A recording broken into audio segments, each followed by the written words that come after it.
काय कळलं का तुम्हाला? नागरिक तर संभ्रमित असते. मी सामान्य नागरिक. तर एकनाथ खडसेंनी भाजपमध्ये जात आहेत. तुम्ही त्यांना घेतलं होतं, त्यांच्या पडत्या काळात साथ दिली होती, पण ते आता राष्ट्रवादी सोडून जात आहेत. त्यांना असं आहे की त्यांना इतक्या म्हणजे त्यांच्या इतक्या चौकशा सुरू केल्या आहेत.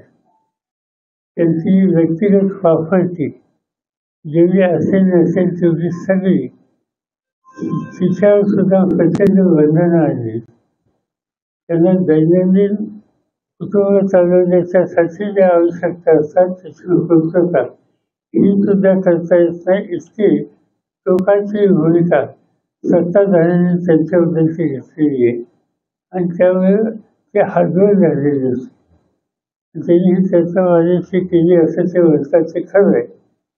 आणि जे काही यातना त्यांना सहन करायला लागतात त्याच्यातून सोडून करण्याच्या समाजाची शक्ती आमच्यात नव्हती. त्यामुळे आम्ही सांगितलं तेव्हा जिथून तुम्हाला जीवन करेल तिथं तुम्ही गेलं तर आम्ही काही गैरसमज करून घेणार नाही. ही कंपल्शन नाही. त्याच्यावरची भूमिका काय आहे हे तुम्हाला आणि त्यांना माहिती आहे. त्यामुळे तुम्ही या निष्कर्षाची आला असाल तर आम्ही तुम्हाला दूर देणार नाही. त्यांच्या परिषदेबद्दल मग आपण काही विचार करणार काही असे केलेलं दिलेल्या गोष्टी घ्यायच्या नसतात. रोहिणी खडसे महिला प्रदेश अध्यक्ष आहेत.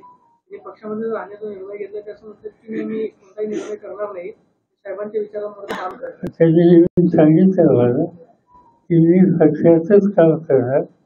मला जी काही भूमिका आमचे सरकारी घेतात वडीलधारी घेत आहेत त्याचं काही भाष्य करायचं नाही, पण मी माझी भूमिका सोडणार.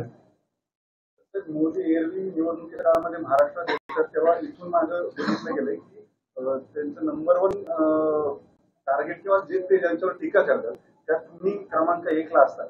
मात्र पहिल्यांदा त्यांनी जेव्हा आता चंद्रपूरमध्ये सभा घेतली तेव्हा सुद्धा त्यांनी तुमचा उल्लेख टाळलाय. टीका थेट काँग्रेसवरती केली. कालच माझ्या बोलले ना. कालचं रामशेचं भाषण तुम्ही ऐकलं नाही? त्याच्या अगोदरच्या सभेत बोलले नाही असं म्हणायचं.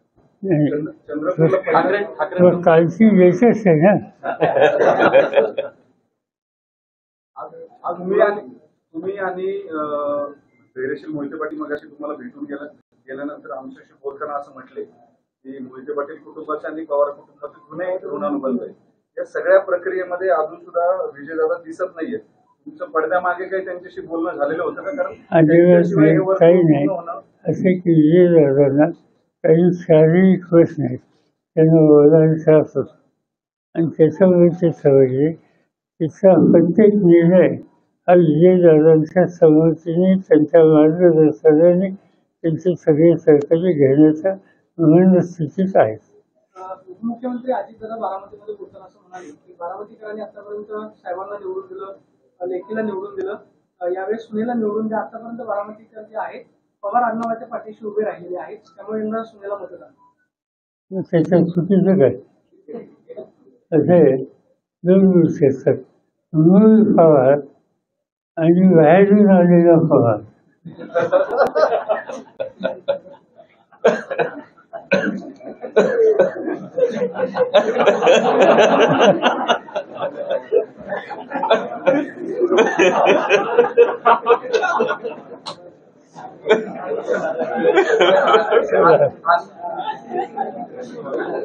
आणखी एक दुसरा मुद्दा महत्वाचा होता. ते बोलताना असं म्हटले की माझ्या निवडणुकीला माझी भावंड कधी फिरली नाही, मात्र या निवडणुकीत माझी भावंड. हे अजिबात खरं नाही. माझ्या कुटुंबामध्ये निवडणूक आल्याच्या नंतर की माझी निवडणूक असो, अजितची निवडणूक असो, सुप्रियाची निवडणूक असो, आमच्या कुटुंबाचे बाकीचे घटक जे आहेत ते नेहमी लोकांच्या जातात, भूमिका मांडतात आणि लोकांचा सहभाग आणि पाठिंबा मिळेल तसा याची काळजी घेतात.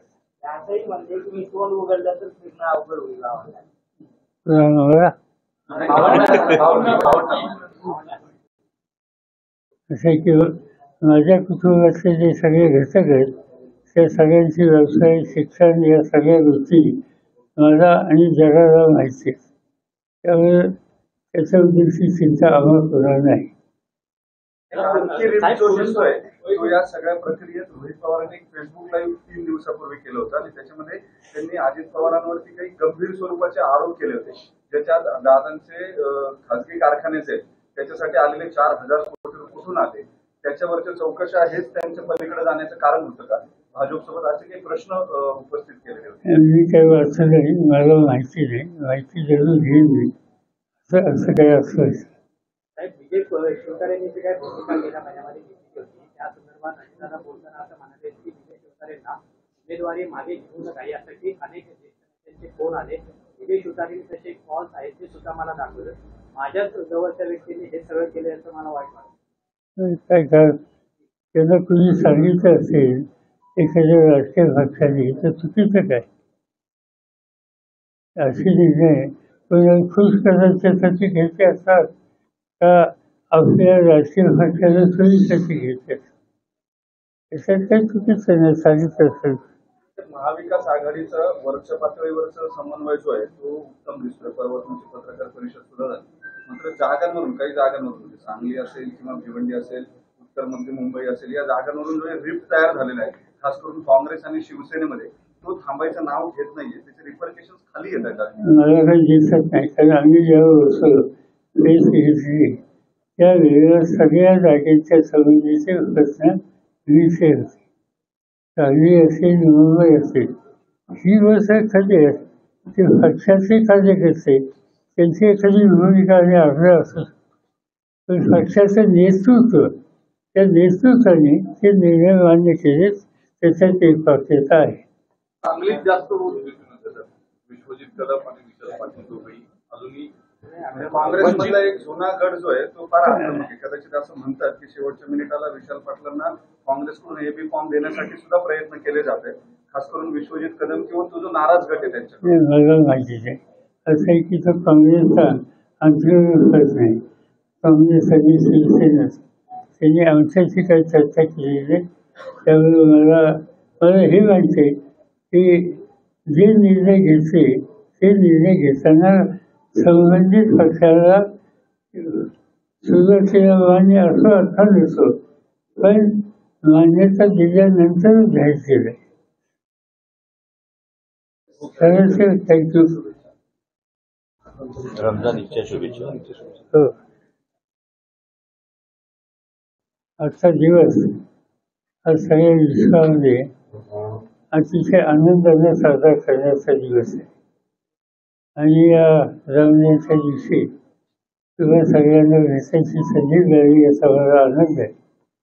आपल्याला आणि या देशातल्या सर्वसामान्य लोकांना ते कुठेही जातीचे, धर्माचे, भाषेचे असो, या सगळ्यांना रमजानच्या माझ्या सरकारांच्या आणि माझ्या संघटनेच्या अंतःकरणापासून शुभेच्छा. या ठिकाणी आमचे ज्येष्ठ नेते मराठवाड्याचे माजी मंत्री राजेंद्र गायकवाड उपस्थित.